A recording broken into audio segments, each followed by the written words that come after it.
All, welcome back to another new video of learn with Bhavna. तो आज हम करने जा रहे हैं MSO 001 का another important question, that is perpetuation of inequality through education. कि सोसाइटी के अंदर एजुकेशन के थ्रू इनइक्वालिटी कैसे आती है। तो ये इस क्वेश्चन का आंसर मैंने बाकी क्वेश्चंस में भी दिया हुआ है, in short notes kind of करके या फिर थोड़े थोड़े पॉइंट्स में करके, पैराज में करके, बट एक प्रॉपर क्वेश्चन मैं इस टॉपिक के ऊपर लेके आई हूँ because it was a requested question. तो इस क्वेश्चन का जो आंसर, उसका जो जिस्ट वो है कि जब इनइक्वालिटी की हम बात करते हैं एजुकेशन के थ्रू, तो वो मैंने आपको बताया था जो एलोकेशन ऑफ रिसोर्सेज है, राइट, तो उससे ही इनइक्वालिटी आती है थ्रू एजुकेशन। बिकॉज बहुत सारे लोग बात करते हैं कि एजुकेशन तो इक्वालिटी लाती है, लेकिन वो इक्वालिटी से पहले इक्विटी का आना बहुत इंपॉर्टेंट है ना। अब कुछ बच्चे जो कि गवर्नमेंट स्कूल में पढ़ाई कर रहे हैं, कुछ बच्चे जो प्राइवेट स्कूल में पढ़ाई कर रहे हैं, तो सबको रिसोर्सेज अलग से मिल रही है, इन्फॉर्मेशन अलग मिल रही है, जो कंटेंट मैटर है वो डिफरेंट है ना। अब हम बात करते हैं कि जो वेल सेटल्ड फैमिली है, जिनका इकोनॉमिक बैकग्राउंड बहुत स्ट्रांग है, तो वो अपने बच्चों को ट्यूशन्स पे भेजते हैं, एक्स्ट्रा क्लासेस पे भेजते हैं। बट जो लोग बेसिक एजुकेशन ही अफोर्ड नहीं कर पाते बच्चों की, तो उनकी जो क्वालिटी ऑफ लाइफ है उसमें तो काफ़ी डिफरेंसेस आएगा ही आएगा। तो वहाँ पे इनइक्वालिटी आ जाती है through education. Starting with answer, जब हम बात करते हैं कि एजुकेशन से एक सोशल मोबिलिटी आती है, लोग अपवर्ड मूव करते हैं और इक्वल अपॉर्चुनिटीज़ आती है। लेकिन जब हम एक सोशोलॉजिकल रिसर्च करते हैं, सोशोलॉजिकल एनालिसिस करते हैं, तो ये देखा जाता है कि एजुकेशन के थ्रू भी इनइक्वालिटीज आ सकती हैं। जैसे कि बहुत सारे फैक्टर्स हो जाते हैं, सोशो इकोनॉमिक बैकग्राउंड हो गया, रेस हो गया, जेंडर हो गया, इंस्टीट्यूशनल प्रैक्टिसेस हो गई। सोशो इकोनॉमिक बैकग्राउंड क्या होगा, कोई इकोनॉमिकली ज़्यादा स्ट्रॉन्ग है, कोई अच्छी क्वालिटी एजुकेशन ले सकता है, कोई नहीं ले सकता है। रेस की क्या बात आ गई यहाँ पे, जब हम बात करते हैं कि रेस में black and white and caste basis में भी उसमें तो रेसिज्म आ जाता है, जहाँ पे उनको इंस्टीट्यूट्स में घुसने भी नहीं देते हैं, जिनको बैकवर्ड माना जाता है या फिर लो कास्ट से माना जाता है। तो पहले जैसे इंडिया में तो दलित्स थे, उनको स्कूल में बैठने भी नहीं देते थे, तो वहाँ पे इनइक्वालिटी ही तो आएगी। जेंडर, फीमेल को इतनी ज़्यादा एजुकेशन प्रोवाइड नहीं की जाती आज के टाइम में भी। और इंस्टीट्यूशनल प्रैक्टिसेस क्या हो जाती है कि स्कूल्स के अंदर जो टीचर जो वर्क कर रही हैं या फिर और कुछ भी है, तो वो जो प्रैक्टिसेस हैं उसके थ्रू भी इनइक्वालिटी आती है। जब हम सोशोलॉजिकल नोट की बात करते हैं, तो हम इस तरीके से अपने आंसर को लिखेंगे, जहाँ पे हम ये देखेंगे कि कैसे इनइक्वालिटी आ रही है, और वहाँ पे हमें अपने एग्जाम्पल्स भी देने पड़ेंगे अपने आंसर को सपोर्ट करने के लिए, राइट। मैंने स्पेशली ये चीज़ लिखी है क्योंकि एग्जाम्पल्स बहुत इंपॉर्टेंट होते हैं जब आप सोशोलॉजिकली कोई भी आंसर लिखते हो, बिकॉज एग्जाम्पल्स के थ्रू ही आप अपने जो पॉइंट्स हो उनको वेल तरीके से पुट कर सकते हो, अच्छे तरीके से प्रेजेंट कर सकते हो। Starting with the first point is socio-economic background and educational inequality. Socio-economic background के थ्रू कैसे आती है educational inequality? तो एक जो प्राइमरी मैकेनिज्म है जिसके थ्रू inequality आती है एजुकेशन में, वो है socio-economic background। जो स्टूडेंट्स डिसएडवांटेज ग्रुप से हैं, जिनका इकोनॉमिक बैकग्राउंड, सोशो-इकोनॉमिक बैकग्राउंड इतना स्ट्रॉन्ग नहीं है, तो वो क्वालिटी एजुकेशन उनको लेने में बहुत प्रॉब्लम आती है। जब हम बात करते हैं जैसे कि limited financial resources, lack of educational resources at home, limited access to high quality schools.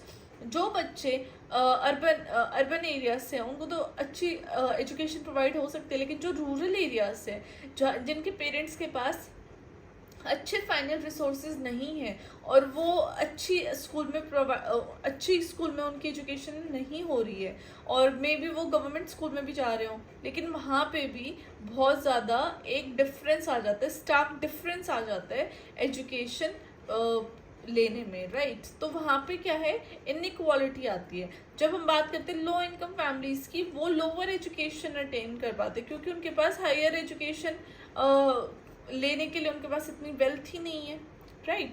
अब हम बहुत सारी कंट्रीज़ की बात करते हैं जहाँ पे schools are funded through property taxes, जिसके मतलब कि जो स्कूल्स जो हैं जो लो इनकम नेबरहुड में हैं उनमें बहुत कम रिसोर्सेज होते हैं, राइट। एक्सपीरियंस टीचर नहीं हो पाते, इतनी उनको एक्स्ट्रा करिकुलर एक्टिविटीज़ नहीं मिलती हैं, इसलिए जो भी स्टूडेंट्स ये वाले स्कूल्स अटेंड करते हैं उनके पास इनएडुकेट एजुकेशन होती है, और फर्दर उनके पास जो एग्जिस्टिंग इनइक्वालिटीज़ है वो और ज़्यादा फर्दर बढ़ जाती हैं। अब जो प्राइवेट स्कूल्स में जो बच्चों को फैसिलिटीज़ प्रोवाइडेड है, एक्स्ट्रा करिकुलर एक्टिविटीज़ में जो पार्टिसिपेट करते हैं, वो गवर्नमेंट स्कूल्स में नहीं है, राइट। गवर्नमेंट स्कूल में मेन फोकस क्या रहता है, चलो भाई पढ़ाई भी करवा दी, लेकिन अब वो बच्चे, चलो स्कूल में टीचर्स भी अच्छे हैं, 1% हमने मान लिया ना, स्टूडेंट टीचर्स भी ध्यान देते हैं, फिर उसके बाद घर पे क्या पता उनके पेरेंट्स क्या जॉब करते हैं, वो खुद एजुकेटेड हैं या नहीं है, वो ध्यान देते हैं बच्चों पे या नहीं, राइट। ट्यूशन की तो आप भूल ही जाओ, ट्यूशन तो दूर दूर तक में भी नहीं पॉसिबल हो पाएगा उन स्टूडेंट्स के लिए। तो इसके थ्रू जो सोशियो इकोनॉमिक बैकग्राउंड है वो वन ऑफ द रीजन हो जाता है इनइक्वालिटी आने का। Second is race and ethnicity as determinants of educational inequality. जब हम रेस और एथनिसिटी की बात करते हैं तो वहाँ पे एजुकेशनल इनइक्वालिटी खुद अपने दिमाग में आ जाती है, क्योंकि जो मार्जिनलाइज्ड रेशियल और एथनिक ग्रुप्स है, जो मतलब कि जिनको अनटचेबल्स बोला जाता है या फिर जो लोअर स्ट्रेटा में आते हैं, उन वो मतलब कि हर एक जगह पे डिस्क्रिमिनेशन और बायसनेस फेस करते हैं, चाहे वो एजुकेशनल सिस्टम ही क्यों ना हो, जहाँ पे उनको अनइक्वल ट्रीट किया जाता है, उनको लिमिटेड अपॉर्चुनिटीज प्रोवाइड की जाती है। तो ये जो डिस्क्रिमिनेशन है, इससे बायसनेस आ जाती है और एक कल्चरल बायसनेस आ जाती है करिकुलम में भी। फॉर एग्जाम्पल, स्टडीज ने ये शो किया कि जो रेशियल और एथनिक माइनॉरिटी स्टूडेंट्स है वो लोअर एकेडमिक ट्रैक्स में आते हैं as compare to the white counterparts. या फिर जब हम कास्ट की भी बात कर लेते हैं तब भी हम ये इंडिया में ये चीज़ देखते हैं। जो ये ट्रैकिंग सिस्टम है जो उनके लिमिट्स को एक्सेस करता है, वो एडवांस कोर्सेज में भी चला जाता है, अपॉर्चुनिटीज में और एकेडमिक एनरिचमेंट में भी आता है, इसलिए एजुकेशनल इनइक्वालिटीज आती हैं। एथनिसिटी और रेस का भी इसमें बहुत बड़ा रोल है। Third is gender and educational inequality. Gender एक और अनदर इम्पॉर्टेंट डायमेंशन है जब हम एजुकेशनल इनइक्वालिटी की बात करते हैं, जबकि हम बात करते हैं कि आज के टाइम पे कितनी ज़्यादा प्रोग्रेस हो गई है, गर्ल्स एंड वुमेन को इतनी ज़्यादा एजुकेशन मिल रही है ना, बेटी बचाओ बेटी पढ़ाओ, ये सारे इंडिया में भी चले हुए हैं, लेकिन फिर भी जेंडर बेसिस के ऊपर एजुकेशनल एक्सपेक्टेशंस बहुत चेंजेस होते रहते हैं, स्टीरियोटाइप्स बहुत होते हैं, करियर एस्पिरेशंस सेट होती है, राइट। गर्ल्स और वुमेन से अगर आप इंडिया की बात करो तो गर्ल्स एंड वुमेन से ज़्यादातर ये एक्सपेक्ट किया जाता है कि नहीं टीचर हो जाएंगे ना, राइट, टीचर हो जाएंगे, अपना टाइम से जॉब भी कर लेंगी, फिर घर भी संभाल लेंगी। तो वो जो एक्सपेक्टेशंस है, जो करियर एस्पिरेशंस है, जो स्टीरियोटाइप्स है, वो भी उस तरीके से जुड़े हुए हैं, और उस चक्कर में जो एजुकेशनल इनइक्वालिटी है वो काफ़ी हद तक बढ़ जाती है। अब जो ये जितनी भी बायसनेस है वो इम्पैक्ट करती है उनके एजुकेशनल एक्सपीरियंसेस एंड अपॉर्चुनिटीज़ को।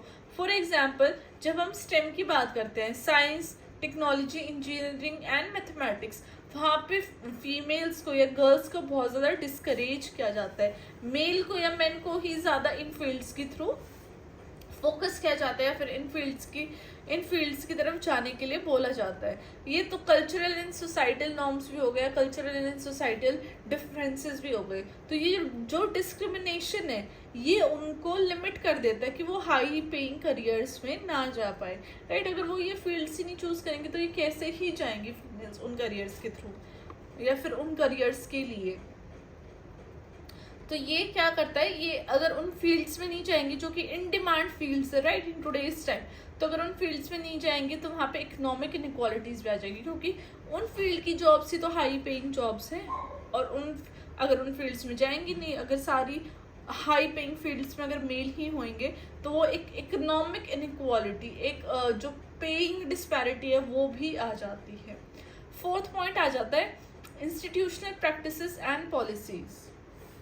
जब हम बात करते हैं इंडिविजुअल फैक्टर्स की, तो इंस्टीट्यूशनल एंड प्रैक्टिसेस भी देखी जाती है विद इन एजुकेशनल सिस्टम, जिससे कि इनइक्वालिटी आती है, जैसे कि स्टैंडर्डाइज टेस्ट हो गए। जब हम बात करते हैं कि जब बच्चों का टेस्ट लिया जाता है ना for its potential basis against marginalised groups, जो भी बच्चे होते हैं उनका टेस्ट लिया जाता है। ऐसे जो टेस्ट है वो क्या करते हैं, जो बच्चे प्रिविलेज बैकग्राउंड से आते हैं वो तो इनको क्लियर कर देते हैं क्योंकि उनके पास रिसोर्सेज होते हैं प्रिपेयर करने के लिए, जिससे कि अगेन इनइक्वालिटीज क्रिएट होती है, राइट। अगर हम किसी भी चीज़ की एग्जाम्पल ले लें, राइट, अगर वो मेडिकल का टेस्ट है, नॉन मेडिकल का टेस्ट है, या फिर किसी अच्छे स्कूल में एडमिशन लेने की बात है उधर के लिए टेस्ट है, तो वो जो बच्चे हैं जिनका बैकग्राउंड बहुत स्ट्रॉन्ग है, उनके पास ऑलरेडी रिसोर्सेज होते हैं प्रिपेयर करने के, तो उनके लिए वो टेस्ट क्लियर करना बहुत इजी हो जाता है, राइट। वो तो ये हो जाता है, कप ऑफ टी हो जाता है उनके लिए। तो तो वहाँ पे जो लोअर जो सोशो इकोनॉमिक बैकग्राउंड जिनका इतना स्ट्रॉन्ग नहीं है, मे बी उन्होंने इतने अच्छे से प्रिपेयर ना किया हो, उनके पास इतने अच्छे टीचर्स ना हो, इतने अच्छे रिसोर्सेज ना हो, देन वो अगेन वहाँ पे लैक कर जाते हैं, and this again creates boundaries, है ना, जिससे कि इनइक्वालिटीज और ज़्यादा बढ़ती रहती है। फर्दरमोर जब कॉलेजेस एडमिशन्स की जब हम बात करते हैं, अगेन वो कंट्रीब्यूट करता है एजुकेशनल इनइक्वालिटी में, क्योंकि ऐसे ऐसे अफर्मेटिव एक्शन पॉलिसीज हैं जहाँ पे वो प्रमोट करते हैं डाइवर्सिटी को और एड्रेस करते हैं हिस्टोरिकल इनइक्वालिटीज़ को। उन्होंने भी कंट्रोवर्सी एंड लीगल चैलेंजेस को फेस किया है। काफ़ी सारे क्रिटिक्स ये भी आर्ग्यू करते हैं कि जो ये पॉलिसीज़ है जो कि डिसएडवांटेज क्रिएट करती है एक सर्टेन रेशियल और एथनिक ग्रुप्स को, ये दूसरी साइड पे प्रोपोनेंट्स को असर्ट करती है कि वो नेसेसरी है, वो अपने पास डिस्क्रिमिनेशन को रेक्टिफाई करे, उसको फाइंड करे और more inclusive educational environment create करे ताकि सभी को इक्वल अपॉर्चुनिटीज़ मिले, सब एक इक्वल प्लेटफॉर्म पे आए। एट द एंड मैंने इसको कंक्लूड किया है कि जो एजुकेशन है वो पोटेंशियल देती है सोशल मोबिलिटी के लिए, लेकिन ये एग्जिस्टिंग इनइक्वालिटीज़ को मेंटेन करके रखती है सोसाइटी में। जो सोशो इकोनॉमिक बैकग्राउंड है, रेस, जेंडर या फिर इंस्टीट्यूशनल प्रैक्टिसेस हो गई किसी भी एक पर्टिकुलर सोसाइटी की, वहाँ से क्या आती है, वहाँ से एजुकेशनल इनइक्वालिटीज़ आती है। जब हम ये वेरियस डायमेंशंस की बात करते हैं, इनको अंडरस्टैंड करते हैं, तभी हमें पता चलता है कि कैसे इनइक्वालिटी परपेचुएट करती है थ्रू एजुकेशन। इसलिए जो एजुकेशनल इनइक्वालिटी है वो एक रिक्वायर करती है कॉम्प्रीहेंसिव रिफॉर्म्स, ताकि इक्विटेबल फंडिंग हो, रिस्पॉन्सिव करिकुलम बने, अनबायस्ड ट्रैकिंग सिस्टम आए और ऐसी पॉलिसीज आए जो इक्वल अपॉर्चुनिटीज़ प्रोवाइड करे फॉर द स्टूडेंट।